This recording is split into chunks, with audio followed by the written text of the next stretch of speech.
Días, estudiantes. En esta mañana abordaremos el tema del matrimonio. El objetivo de estudiar este tema es que el educando conozca todo lo referente y relativo al matrimonio, tanto los tipos de regímenes económicos que se dan, los efectos, requisitos, aplicando este conocimiento al caso concreto.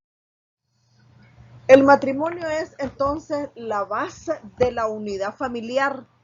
En esta ocasión, en, esta, en la sociedad y en esta época vemos que la familia es la unidad más integrada, la que mejor logra perpetuarse y la que se autoprotege mejor. El matrimonio, entonces, podemos definirlo como la unión voluntaria entre un hombre y una mujer, constituida por el libre y mutuo consentimiento de los contrayentes con aptitud legal para ello, a fin de hacer y compartir una vida en común y constituir una familia basada en la solidaridad y el respeto mutuo. Esto lo establece el artículo 53 de nuestro Código de Familia. El artículo 54 nos habla sobre la edad para contraer matrimonio y nos dice que la edad permisible es a los 18 años, es decir, a los 18 años se es mayor de edad. El artículo 55 nos habla que el matrimonio otorga iguales derechos y obligaciones para el hombre y la mujer, que son los contrayentes. En el artículo 56 nos habla de los impedimentos matrimoniales y dice que son impedimentos matrimoniales aquellos hechos o circunstancias que de alguna manera limitan la capacidad de ejercicio de las personas interesadas en contraer matrimonio. Los impedimentos para contraer matrimonios pueden ser absolutos, relativos y prohibitivos. En cuanto a este punto, yo les proporcioné vía WhatsApp cuáles son específicamente los impedimentos prohibitivos, relativos y absolutos. En el artículo 64 del Código de Familia establece los requisitos que hay que cumplir previo a la celebración del matrimonio, ¿verdad? Entonces, tenemos la solicitud de matrimonio en donde se consignarán sus nombres y apellidos y los del padre, profesión u oficio, lugar de nacimiento de cada uno de ellos y su residencia o domicilio. Certificado de nacimiento de las personas solicitantes, la cédula de identidad de las personas solicitantes, testimonio de la escritura pública donde consta el poder especialísimo para solicitar y contraer matrimonio y si no en el caso de que no comparezcan personalmente.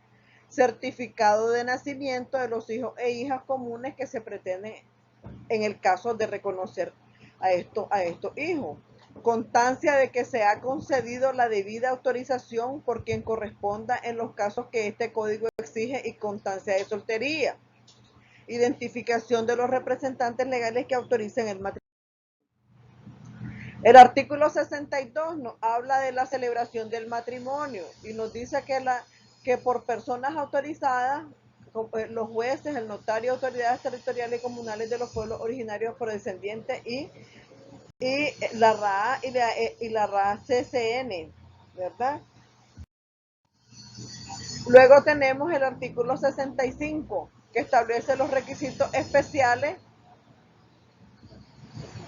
y establece que habrá que presentar como requisitos especiales según el caso. Por ejemplo, certificación de la sentencia ejecutoriada, que apruebe las cuentas de la tutora o el tutor según corresponda.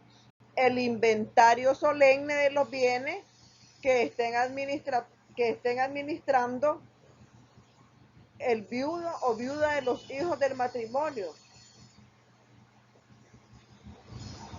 El viudo, o viuda de los hijos del matrimonio, precedentes que estén bajo su tutela y cuyos bienes les pertenezcan a estos como herederos del cónyuge difunto o con cualquier otro título, a fin de excluirles de los regímenes económicos del nuevo matrimonio, y certificado de negativa de bienes. Además, constancia de soltería, testimonio de la escritura pública donde consta el poder para solicitar y contraer matrimonio, certificado de nacimiento de hijos a reconocer, constancia de autorización, identificación de los representantes.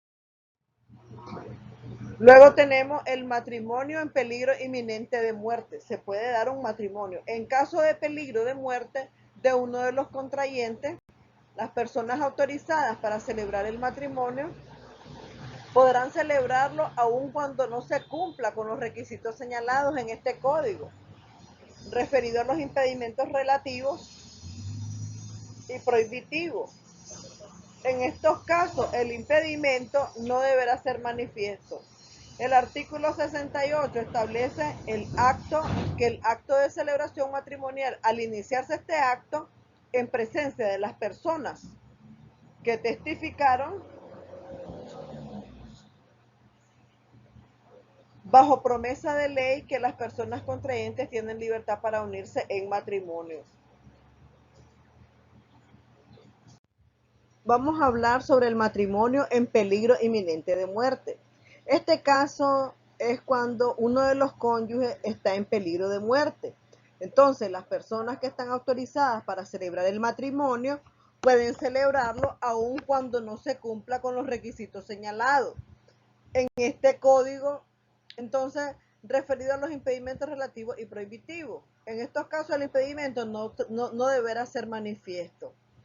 Es decir, como está la persona en peligro de muerte, va la persona que está autorizada para celebrar el matrimonio y después se van a llenar los requisitos.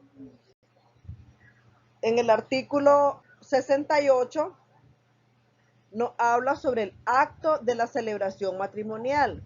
Una vez al iniciarse el acto matrimonial y en presencia de las personas que testificaron bajo promesa de ley que las personas contrayentes tienen libertad para unirse en matrimonio. Entonces, el matrimonio mediante poder especialísimo, este es otro caso. Las diligencias para contraer matrimonio pueden tramitarse por medio de personas apoderadas y el matrimonio mismo puede contraerse mediante poder especialísimo. También tenemos que la validez del matrimonio contraído mediante poder revocado. Si al momento de celebrarse el matrimonio el poder especialísimo hubiera sido revocado, ignorándolo la persona mandataria, entonces el matrimonio se declara válido. ¿Ya? Ahora vamos a hablar de la validez del matrimonio. La validez del matrimonio celebrado entre personas extranjeras, por ejemplo, el matrimonio celebrado entre estas personas fuera del territorio nacional y que sea válido con arreglo a las leyes del país en que se celebró, surtirá todos los efectos civiles en Nicaragua. Es decir, ellos pueden traer el certificado de matrimonio, llenar los requisitos acá en Nicaragua para que el matrimonio que ellos celebraron en el extranjero pueda surtir efecto en Nicaragua. Y se fijaran entonces y se fijaren su residencia en este, con arreglo al orden interno, quedando a salvo los derechos de los hijos e hijas. También tenemos los efectos del matrimonio celebrado por extranjeros o extranjeras y nicaragüenses. La validez del matrimonio contraído en sede diplomática y también el matrimonio celebrado en el extranjero sin capitulaciones de bienes. El artículo 79 establece los derechos y responsabilidades de los cónyuges. Los cónyuges tienen iguales derechos y responsabilidades durante el matrimonio y en particular tienen derecho a elegir el lugar de residencia de la familia, tienen derecho a decidir la libre y responsablemente el número de sus hijos e hijas que desean tener, así como el intervalo de sus nacimientos, de las obligaciones, ¿verdad? Y vamos a hablar ahora sobre la unión de hecho estable. Recuerden que la unión de hecho estable es la convivencia de una pareja, ¿verdad? Y tienen un tiempo que están unidos establemente. Entonces, esta unión de hecho estable descansa en el acuerdo voluntario, en que un hombre y una mujer sin impedimento legal para contraer matrimonio libremente hacen una vida en común de manera estable, notoria y singular. ¿Qué significa? también lo hacen ante los vecinos, ¿verdad? Están llevando esa vida, esa relación del reconocimiento judicial de la unión de hecho estable. Estamos hablando que el juez reconoce esta unión de hecho estable. Al conviviente que le interesa el reconocimiento de la unión de hecho estable por falta de anuencia del otro, o porque aquel o aquella ha fallecido, deberá solicitarlo ante los juzgados de familia competentes. El derecho a la porción conyugal y a la herencia. El hombre y la mujer que viven en una unión de hecho estable debidamente demostrada tienen el derecho de gozar de la porción conyugal y a ser llamado a la sucesión intestada en la misma proporción que los unidos en matrimonio, ¿verdad? El artículo 90 nos habla sobre los derechos y deberes del matrimonio aplicable a la unión de hecho estable. Todas las disposiciones del Código de Familia relativas a los derechos y deberes que nacen del matrimonio, ¿verdad?, al régimen económico matrimonial, así como a lo relacionado a la filiación y al derecho de alimentos, también son aplicables para la unión de hecho estable, ¿verdad? También tienen derecho a la social. El artículo 92 nos habla de las formas de disolver la unión de hecho estable. Entonces, la unión de hecho estable puede disolverse y son las mismas razones por las que se disuelve el matrimonio: por mutuo consentimiento, por voluntad de uno de los convivientes, por nulidad que declare la autoridad judicial. En el caso de las regiones autónomas de la costa caribe, también podrá declarar la autoridad territorial y comunal, o por muerte de uno de los convivientes, porque recuerden que ellos están conviviendo en una relación, ¿verdad?, notoria, pública. El artículo 93 nos habla de la determinación de la vivienda familiar. Entonces, aquí estamos en presencia de que ellos están viviendo bajo una vivienda, ¿verdad?, que puede ser de él o de ella, o puede ser que ellos ya la traían al matrimonio por una herencia, por una donación, ¿verdad? Pero que también puede suceder que ellos la adquirieron durante la vida matrimonial. Entonces vamos a ver qué nos dice el artículo 93. Para los fines del presente capítulo se entiende por vivienda familiar el inmueble que se separa del patrimonio particular de una o más personas de forma voluntaria y se vincula directamente a una familia y que sirva de habitación a los y las integrantes de la misma. Las disposiciones de la vivienda familiar, con independencia de cuál sea el régimen económico, ¿verdad? Se puede establecer la vivienda familiar. Luego vemos la solicitud de constitución de vivienda familiar, porque es posible de que usted no haya declarado la vivienda, ¿verdad?, familiar. Entonces, están facultados para acudir ante un notario o notaria pública a solicitar que se constituya la vivienda familiar sobre el bien inmueble, siempre que tenga el dominio y la libre disposición las siguientes personas. Por ejemplo, los cónyuges convivientes o solo uno de ellos si es titular del dominio para ambos, y los hijos o hijas que sean niños, niñas, adolescentes, y si lo hay, y mayores que sean personas con discapacidad, ¿verdad? El padre y la madre para sí y sus hijos o hijas que sean niños, niñas, adolescentes o mayores que sean personas con discapacidad, o solo para los hijos e hijas. Existen tres tipos de regímenes económicos dentro del matrimonio. Entonces, las normas que regulan las relaciones económicas e intereses pecuniarios de los cónyuges entre sí o convivientes y con terceros constituyen el régimen económico matrimonial o el régimen de la unión de hecho estable. El artículo 106 nos habla los regímenes económicos del matrimonio y de la unión de hecho estable. Estos regímenes económicos del matrimonio o de la unión de hecho estable serán los que los cónyuges convivientes estipulen en sus capitulaciones. Es decir, ellos lo pueden hacer en una capitulación antes del matrimonio o después del matrimonio. ¿Qué es la capitulación matrimonial? Pues es un acuerdo, ¿verdad?, que los contrayentes llegan. Ahora, los tres tipos de regímenes económicos Puede ser que ellos se casen con bienes mancomunados, con bienes separados o en sociedad. Entonces, estos tipos, decíamos, era el régimen de separación de bienes, el régimen de partición de las ganancias o sociedades gananciales y el régimen de comunidad de bienes. De no existir capitulaciones o estas fueran ineficaces, el régimen económico es el de separación de bienes. Estamos hablando de que no existe capitulación, será la de separación de bienes, ¿verdad? Por eso es importante hacer su capitulación 1, porque así ustedes ya saben a qué atenerse, ¿verdad? Porque entonces, si no existe ningún tipo de régimen, recuerden que a la hora de disolver el vínculo matrimonial, el juez va a preguntar bajo qué régimen se casaron o se unieron la pareja de relación de hecho estable, los convivientes. Entonces, el juez necesita saber porque para que eso le sirva a él para tomar una decisión, para poder distribuir los bienes. Son criterios que él tome en cuenta, ¿verdad? El régimen, por ejemplo, de separación de bienes que establece el artículo 107, aquí dice que el cónyuge o conviviente es dueño exclusivo de los bienes, ¿verdad? Cuyo dominio adquiera por cualquier título legal, sin que la otra persona pueda intervenir en las decisiones que tome sobre tales bienes.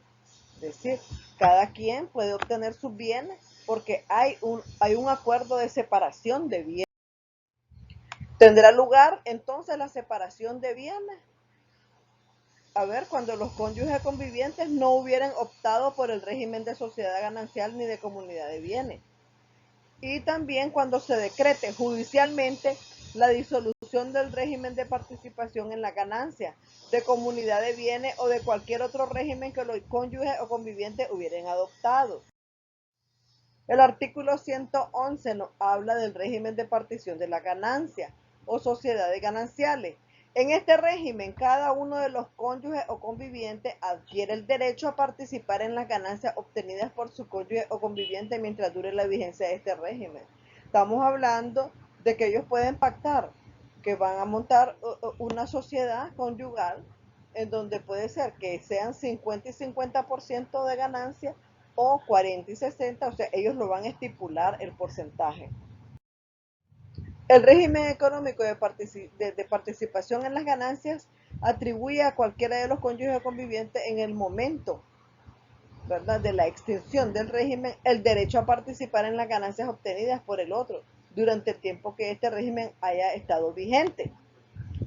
Ahora vamos a ver el régimen por disolución del patrimonio. A la disolución del presente régimen económico, los patrimonios de los cónyuges o convivientes continuarán separados. El artículo 115 nos habla de los patrimonios gananciales. Se entiende por patrimonios gananciales la diferencia del valor neto entre el patrimonio originario o inicial y el patrimonio final de cada cónyuge o conviviente. Es decir, cuando se inició la sociedad tiene un monto y cuando terminó tiene otro monto. Entonces ahí hay un margen de ganancia.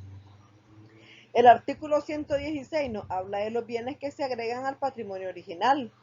Son bienes a agregarse al activo del patrimonio original o inicial los siguientes, y los vamos a especificar.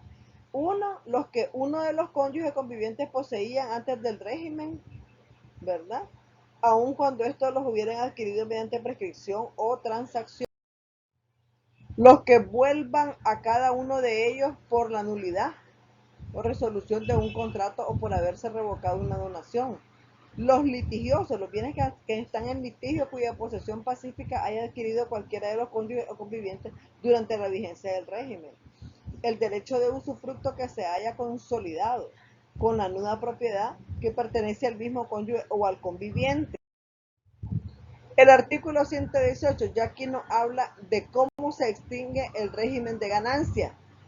Este régimen de participación en la ganancia se extingue en todo caso, primero, uno, por la disolución o declaración de nulidad del matrimonio o la unión de hecho estable, por la rescisión de mutuo acuerdo de las capitulaciones matrimoniales o unión de hecho estable, y por muerte de uno de los cónyuges o convivientes.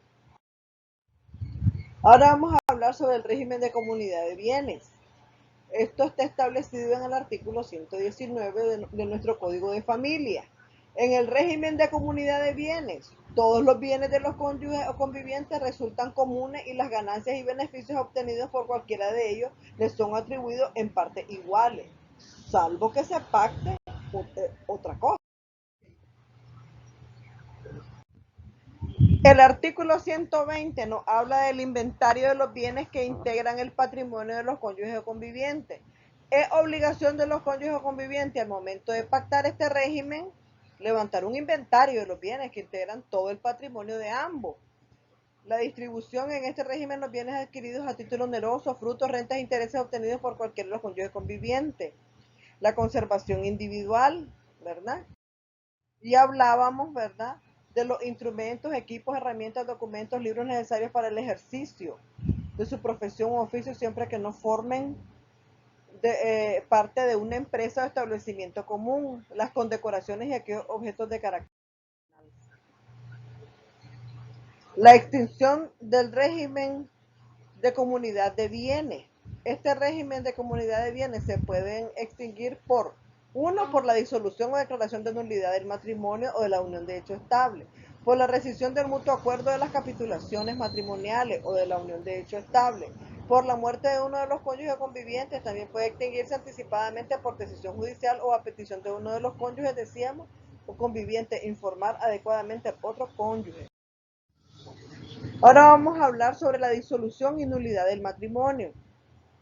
El matrimonio se puede disolver, decíamos, por sentencia firme que declare la nulidad del matrimonio, por mutuo consentimiento, por voluntad de una de las partes de los cónyuges y por muerte de uno de los cónyuges. El artículo 139 nos habla de los efectos de la sentencia de la disolución del vínculo matrimonial. El vínculo matrimonial va a quedar disuelto con la sentencia de primera instancia. Y este hecho no va a admitirse para este hecho ningún recurso. Es decir, una vez que usted que queda disuelto el vínculo matrimonial por el juez, esto no admite ningún recurso. Es cosa juzgada. A este efecto se libra certificación correspondiente y los otros puntos de la sentencia sí pueden recurrirse de apelación. Como cuáles, esos son esos otros puntos de la sentencia. Por ejemplo, guarda y tutela de los niños, la crianza, a quien corresponde la tutela, la distribución de los bienes, las pensiones de alimentos, ¿verdad? Todos esos puntos pueden recurrirse de apelación. En el artículo 142 vemos el replanteamiento del asunto. En estos casos estamos hablando de que la persona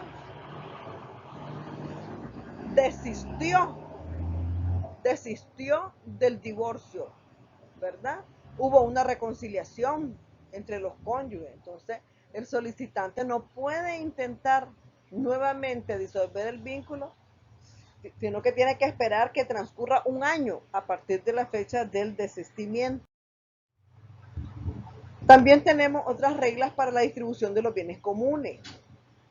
La existencia, por ejemplo, de hijos o hijas comunes, que sean niños, niñas, adolescentes, personas declaradas judicialmente incapaces y personas con discapacidad, ¿verdad? ¿A quién le corresponde, por ejemplo, el cuidado, crianza de los niños, niñas, adolescentes, incapaces y personas con discapacidad? El aporte y esfuerzo de cada uno de los cónyuges. Todo esto son reglas para poder distribuir, que va a tomar en cuenta el juez para poder distribuir los bienes. Por ejemplo, tiene que tomar en cuenta el aporte y esfuerzo de cada uno de los cónyuges para la adquisición de los bienes comunes, tomando en cuenta los ingresos de los cónyuges y el trabajo del hogar. Y también va a tomar en cuenta si existe un solo inmueble que sea utilizado como vivienda familiar. El artículo 146 nos habla de la opción preferencial de compra del inmueble. Es decir, estamos frente a la situación de que existe un solo inmueble que se ha venido utilizando como vivienda familiar, pero él mismo no ha sido declarado vivienda familiar. Entonces el juez lo destinará para uso y habitación de los hijos, hijas que sean niños, niñas, adolescentes, personas con discapacidad, teniendo, lo va a destinar para que ellos habiten mientras son menores de edad. Cuando ellos lleguen a la mayoría de edad, ellos van a tener la primera opción de compra del inmueble, porque recuerden que el inmueble me imagino que es de cualquiera de los cónyuges, pero como solo hay un inmueble, va a ser destinado para vivienda familiar hasta que los hijos sean mayores de edad. Cuando ellos sean mayores de edad, ese bien se tiene que vender. ¿Por qué se tiene que vender ese bien? Porque hay que darle a cada quien, ¿verdad?, su parte, porque estamos frente al caso de que el bien fue adquirido durante la vida matrimonial. Si el bien fuera, por ejemplo, de uno de los cónyuges y lo destinan para patrimonio familiar, se le va a devolver cuando los niños sean mayores de edad. Ahora vamos a hablar de la nulidad del matrimonio. El matrimonio podrá ser nulo o anulable según las causales que concurran en él. Será nulo cuando concurran algunos de los impedimentos absolutos y anulable cuando se celebra con concurrencia de impedimentos relativos o prohibitivos. La nulidad del matrimonio, por ejemplo, por impedimentos absolutos, ¿verdad? Aquí la nulidad del matrimonio por cualquiera de los impedimentos absolutos puede ser instada por cualquier persona que muestre interés en ella, por la Procuraduría Nacional de la Familia. El artículo 151 nos habla de la anulabilidad del matrimonio por un impedimento relativo. La nulidad del matrimonio celebrado ante la existencia de cualquiera de los impedimentos relativos señalados en este código no podrá declararse de oficio ni alegarse más que por la persona o personas que seguidamente se dirá o por sus herederos o representantes legales, por el contrayente, víctima de violencia, intimidación, miedo grave, por cualquiera de los cónyuges o por el padre o la madre del incapaz, por no estar temporalmente en pleno ejercicio de su razón al momento de celebrar el matrimonio.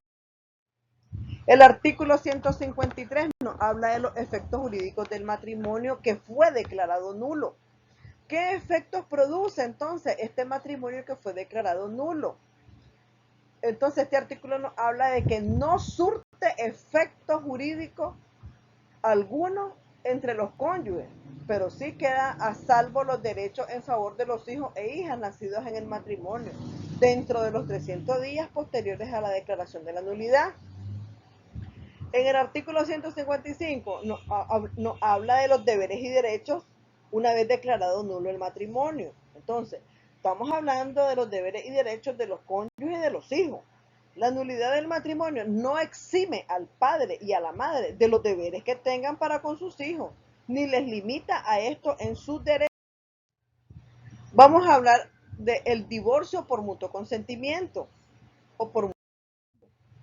En este tipo de divorcio, el cónyuge puede disolver el vínculo matrimonial por mutuo consentimiento y para ello necesita presentar un escrito personalmente o a través de apoderado especialísimo, ¿verdad?, ante el juez competente, acompañando la documentación que compruebe su estado de casado, certificados de nacimiento de los hijos si lo hubiere, vivienda familiar, régimen patrimonial adoptado, inventario simple de los bienes muebles e inmuebles y que tienen en común el acuerdo mutuo de la distribución de bienes matrimoniales, el acuerdo sobre el cuidado, crianza de los hijos y el acuerdo del derecho de uso y habitación del bien inmueble a favor de los hijos e hijas que sean niños, niñas, adolescentes y personas con discapacidad y las respectivas pensiones alimenticias o la correspondiente pensión compensatoria. El artículo 160 nos habla de la disolución del vínculo matrimonial ante notario. Entonces, ¿cuáles son los requisitos para disolver el vínculo matrimonial ante el notario? 1. Presentar cédula de identidad de ambos otorgantes, certificado del acta de matrimonio, certificado de que no hay hijos menores de edad y certificado de que no hay bienes. Esos son los requisitos para poder hacer un divorcio ante un notario. Cuando el divorcio por mutuo consentimiento se insta ante la autoridad judicial, la solicitud deberá expresar, además de los requisitos generales para la demanda, pues también el acuerdo al que hubieran llegado los cónyuges respecto a el cuidado y crianza de los hijos, que sean niños, niñas, adolescentes de las personas declaradas judicialmente incapaces y de las personas con discapacidad que no pueden valerse por sí mismos. Tienen que también presentar el régimen en que se desarrollará en lo sucesivo la relación madre-padre-hijo, ¿verdad? El régimen de visitas también, la prestación de los alimentos, en qué proporción contribuirá cada uno de ellos cuando esta obligación pese sobre ambos y la forma en que se garantizará el monto de la pensión compensatoria para él o la cónyuge que hubiere de recibirla y la forma en cómo se va a garantizar esta pensión, la distribución de los bienes si existe sociedad o de los que tengan en común o formen parte del patrimonio familiar.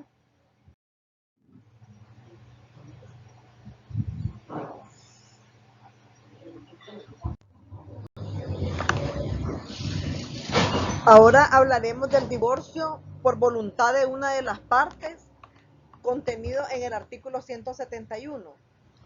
La demanda de disolución del vínculo de matrimonio por voluntad de una de las partes, él o la cónyuge que intenten disolver el matrimonio, presentarán por escrito personalmente o por apoderado especialísimo la demanda en duplicado ante la autoridad judicial competente. El artículo 172 nos habla de la acumulación originaria de pretensiones. ¿Qué significa?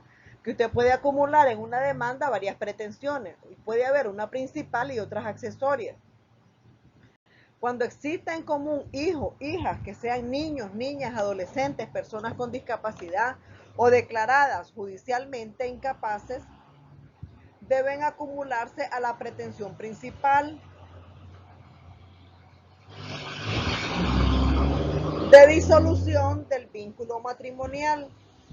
Las pretensiones de alimento, tutela, cuido y crianza de los hijos e hijas, la regulación, suspensión o privación de la autoridad parental, distribución de bienes comunes, las demás relativas a sus derechos u obligaciones de los cónyuges entre sí o de estos con sus hijos e hijas o del régimen económico que puedan resultar afectadas como consecuencia del inicio del proceso, ¿verdad? Esto significa que al acumular, se pueden acumular las pretensiones, ¿verdad? Otras pretensiones accesorias a la principal que pudiera ser de disolución del vínculo matrimonial.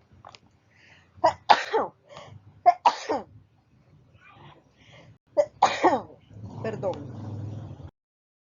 En el artículo 179 nos habla del pronunciamiento en sentencia de divorcio unilateral. La sentencia que declara el divorcio unilateral deberá contener, además de los requisitos generales en este código, lo siguiente. 1. La declaración del vínculo, de disolución del vínculo matrimonial. Lo relativo al cuidado, crianza, régimen de comunicación de los que sean niños, niñas, adolescentes con discapacidades o declarados judicialmente incapaces. El monto de la pensión para aquellos que tienen derecho a recibirla y su forma de cómo va a ser entregada. El monto de la pensión, ¿verdad? Para la o el cónyuge imposibilitado para trabajar por razones de edad, enfermedad grave o cualquier otra causa valorada. Y la distribución de los bienes. Ahora vamos a ver un caso muy diferente. Vamos a ver la disolución del matrimonio por fallecimiento de uno de los cónyuges. Sabemos que esa es una causal, ¿verdad? Para disolver el vínculo matrimonial. Entonces, el matrimonio se disuelve también por el fallecimiento de uno de los cónyuges o por la declaración de presunción de muerte de uno de los cónyuges. Porque también podemos hacer un juicio donde nosotros estamos solicitando, ¿verdad? La declaración de ausencia, que puede ser también por una muerte presunta o simplemente por la ausencia. Si la o el cónyuge ausente apareciere, aún sin aparecer se prueba su existencia, no será afectado por este hecho la validez de un nuevo matrimonio contraído después de ejecutoriada e inscrita la sentencia de presunción de muerte en el registro del Estado Civil de las personas por quien fue el cónyuge ausente. Estamos hablando de que el cónyuge aparece, pero ya el otro ya está casado, ¿verdad? Esto no va a afectar la validez del nuevo matrimonio que contrajo el otro cónyuge. Eso es todo, jóvenes. Muchas gracias. Gracias por su atención. Hemos llegado al final de este tema. Muy buenos días.